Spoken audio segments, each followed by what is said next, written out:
Uma noite do século. Bebamos. Nenhum canto de saudade. Morrem na embriaguez da vida as dores. Que importam sonhos, ilusões desfeitas. Fenecem como as flores. José Bonifácio. Silêncio, moços. Acabai com essas cantilenas horríveis. Não vedes que as mulheres dormem ébrias, macilentas como defuntos? Não sentis que o sono de embriaguez pesa negro naquelas pálpebras onde a beleza sigilou os olhares da volúpia? Cala-te, Johann.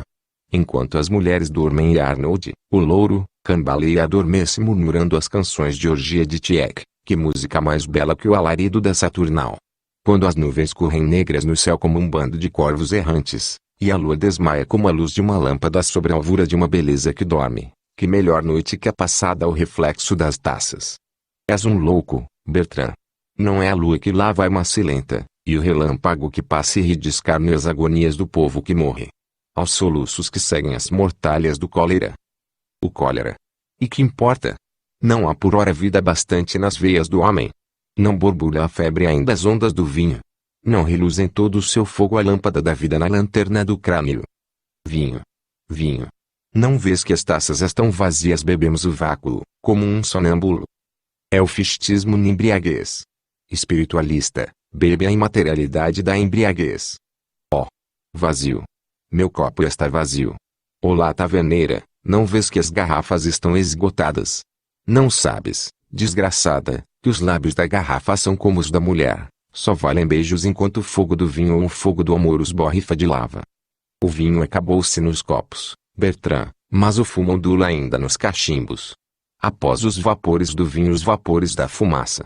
Senhores, em nome de todas as nossas reminiscências, de todos os nossos sonhos que mentiram, de todas as nossas esperanças que desbotaram, uma última saúde. A taverneira aí nos trouxe mais vinho, uma saúde. O fumo é a imagem do idealismo, e o transunto de tudo quanto há mais vaporoso naquele espiritualismo que nos fala da imortalidade da alma. E pois, ao fumo das Antilhas, a imortalidade da alma. Bravo! Bravo! Urrá! Tríplice respondeu a moço meio ébrio. Um conviva se ergueu entre a vozeria, contrastavam-lhe com as faces de moço as rugas da fronte e a roxidão dos lábios convulsos. Por entre os cabelos prateava-se-lhe o reflexo das luzes do festim. Falou. Calai-vos, malditos. A imortalidade da alma. Pobres doidos. E porque a alma é bela, porque não concebeis que esse ideal possa tornar-se em lodo e podridão, como as faces belas da Virgem morta, não podeis crer que ele morra. Doidos. Nunca velada levastes porventura uma noite à cabeceira de um cadáver. E então não duvidastes que ele não era morto, que aquele peito e aquela fronte iam palpitar de novo, aquelas pálpebras iam abrir-se, que era apenas o ópio do sono que mudecia aquele homem. Imortalidade da alma. E por que também não sonhar a das flores, a das brisas, a dos perfumes? Oh! Não 1000 vezes. A alma não é como a lua, sempre moça, nua e bela em sua virgindade eterna. A vida não é mais que a reunião ao acaso das moléculas atraídas. O que era um corpo de mulher vai porventura transformar-se num cipreste ou numa nuvem de miasmas. O que era um corpo do verme vai alvejar-se no cálice da flor ou na fronte da criança mais loira e bela. Como Schiller disse, o átomo da inteligência de Platão foi talvez para o coração de um ser impuro. Por isso eu vos direi, se entendeis a imortalidade pela metempsicose, bem. Talvez eu a creia um pouco, pelo platonismo, não. Sou fiere. És um insensato. O materialismo é árido como o deserto, é escuro como um túmulo.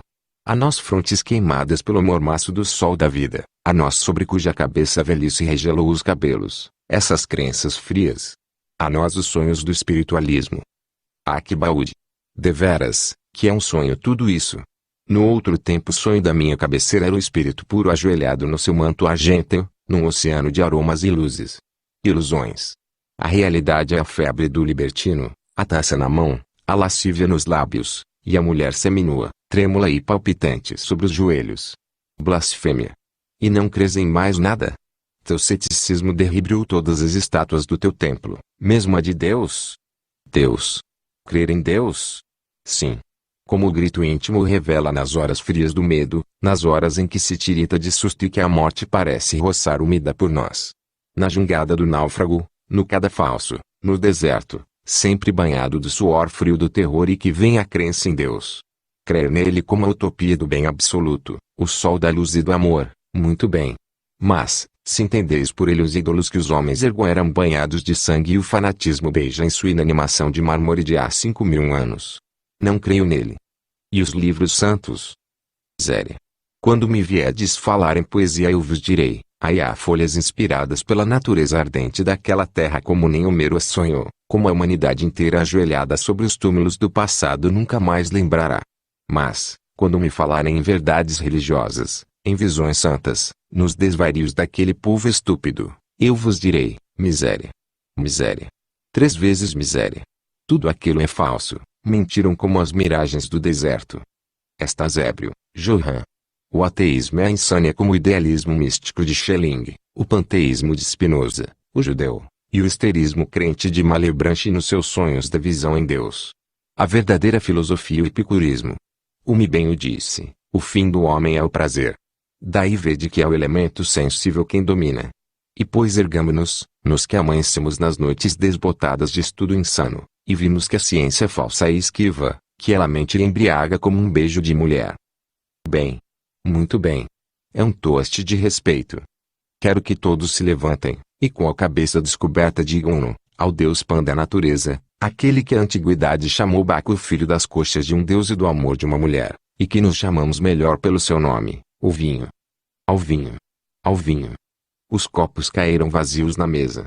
Agora ouvi-me, senhores. Entre uma saúde e uma baforada de fumaça, quando as cabeças queimam e os cotovelos se estendem na toalha molhada de vinho, como os braços do carniceiro no cepo gotejante, o que nos cabe é uma história sanguinolenta, um daqueles contos fantásticos como Hoffmann delirava ao clarão dourado do Johannesburg. Uma história medonha, não, Arquibaldi? Falou um moço pálido que a esse reclamo erguera a cabeça amarelenta. Pois bem, dir-vos-ei uma história. Mas quanto a essa, podeis tremer a gosto. Podeis suar a frio da fronte grossas vagas de terror. Não é um conto, é uma lembrança do passado. Sou fieri. Sou fieri. Aí vens com teus sonhos. Conta. Sou fieri falou, os mais fizeram silêncio. Capítulo 2, Sou fieri. Yet one kiss on your pale clay and those lips once so warm, my heart. My heart. Cain. Byron. Sabê-lo. Roma é a cidade do fanatismo e da perdição. Na alcova do sacerdote dorme agosto Amásia, no leito da vendida se pendura o crucifixo lívido. É um requintar de gozo blasfemo que mescla o sacrilégio à convulsão do amor, o beijo lascivo à embriaguez da crença. Era em Roma. Uma noite a lua ia bela como vai ela no verão por aquele céu morno, o fresco das águas se exalava como um suspiro do leito do Tibre. A noite ia bela. Eu passeava a sós pela ponte de...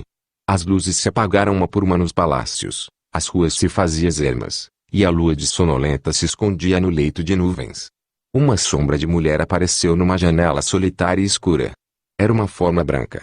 A face daquela mulher era como a de uma estátua pálida à lua. Pelas faces dela, como gotas de uma taça caída, rolavam fios de lágrimas. Eu me encostei à aresta de um palácio. A visão desapareceu no escuro da janela. E daí um canto se derramava.